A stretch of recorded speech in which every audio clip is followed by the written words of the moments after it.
Hi, welcome to the Introduction to Programming Nano Degree. I'm your mentor, Wang Junfeng. You can call me Wang. I have worked as a software developer for more than 10 years. I've worked at some big companies like IBM and Huawei, and now I'm an architecture of a small startup here in China. I got graduated from this nano degree years ago. Then I became a forum mentor and a project reviewer. So I know some common mistakes our students make in the course. I hope you will benefit from my experience. In order to help our students better, university decides to schedule an online meeting once a week.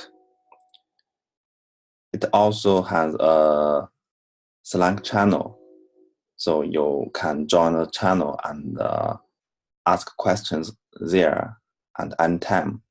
I will promise to answer your questions within 24 hours. Okay, so I have prepared a small topic for today's session. It's all about functions. I think functions are one of the most important concepts in programming. It becomes tedious when a programmer has to write the same code several times. So we can group that piece of code into a function and reuse it.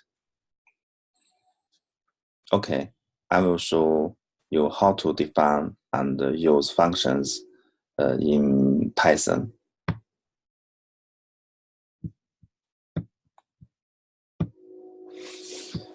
Okay, let's try to define a function in Python.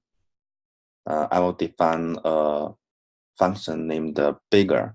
It will return the bigger one of two numbers. The function definition starts with a define keyword. Define, and then it follows a function name, for example, bigger. And then the parameters.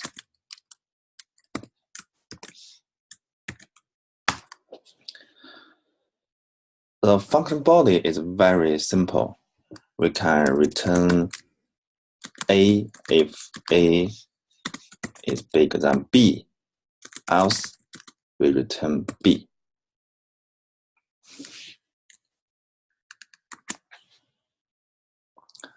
So after we save the file, we can press F5 to reload the script, and then we can use the function we defined in the script. Okay, you can see we restart. So here we can use the function we just defined. Bigger, for example, we can bigger 1 and 2. It should return 2. Okay, we can have another test. Bigger 4, 1. Okay, it seems the function works as expected.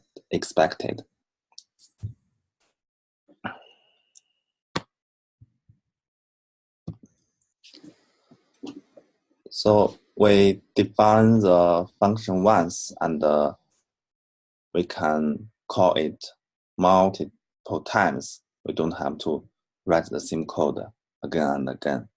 That's one benefit of a function.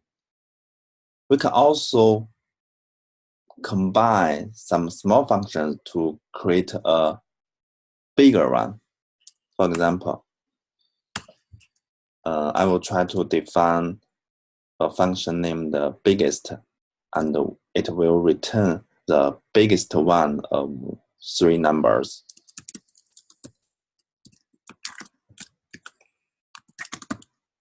B and C. Usually, the beginners will write this function with some nested if-else clause. For example, if A is greater than or equal to B and A is greater than or equal to C, then A is the biggest. So we have to return A. If B is greater than or equal to A and B is greater than or equal to C, then we should return B. If C is greater than or equal to A and C is greater than or equal to B, then we should return C. As it covers all of the cases, let's save it, reload it, and have a test. So we can try to biggest of 1, 2, 3, and it should return 3. Okay, it works. So let's have another try. Biggest 3, 2, 1. It should return 3. Okay, let's try another case. Let's try to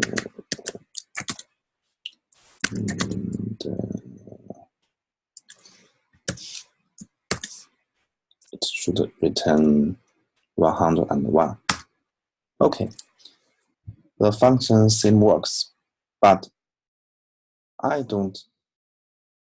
I'm not satisfied with this function because it looks complicated and it's hard to reason about. So here we have another version. We can redefine this function with a bigger function we defined earlier. Biggest. Let's give another biggest 2. A, B, C. Here we have a one-line solution. We know the biggest of three numbers is the biggest of A and is bigger of A and the bigger of B and C. Bigger A and bigger B and C. You can save it, reload it, and test it again. Biggest 2, 1, 2, 3. It should return 3. Okay. Biggest 2. You can give it 3 to 1. It should return 3. Okay, you can test it. 68. It should return 101. Okay, it's biggest version 2.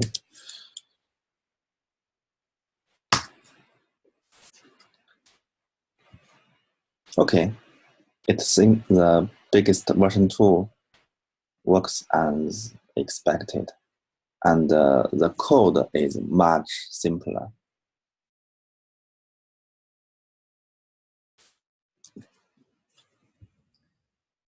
So that's the benefit of reuse the functions we defined earlier.